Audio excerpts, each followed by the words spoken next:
It makes us feel so good when people say nice things about us. It really lifts our spirits and fills us with joy. But while we all need to hear nice things, it's just as important that we also hear the truth. That's the job of a real friend. A real friend will come to us in gentleness and love and tell us the things that we might not want to hear, especially when we are doing the wrong thing.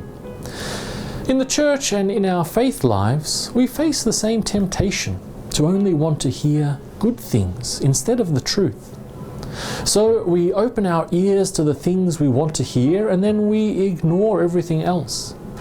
And sometimes we even go so far as to pretend that our words are God's words when they really don't come from God at all. This is the problem we see in Jeremiah chapter 28.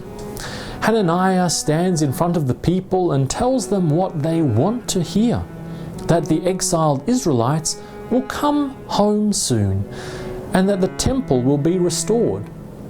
What great news! Even Jeremiah hopes to see this happen. It's a wonderful prophecy. The only problem is that it isn't true. Instead of sticking with God's truth, Hananiah just tells the people what they want to hear.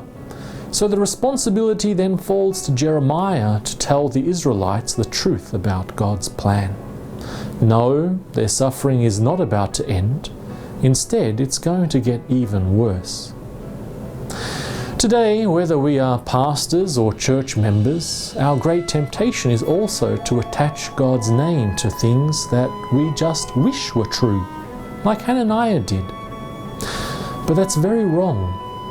Our responsibility is always to seek after God's truth, to understand it, and then apply it to our lives. Seeking truth is why we're here. But how are we supposed to know what God's truth is? As Christians, we have a great advantage because we know that Jesus is the truth. To know Jesus, to see Jesus, is to come close to God's truth. Jesus is the best way and the only way to know God's truth.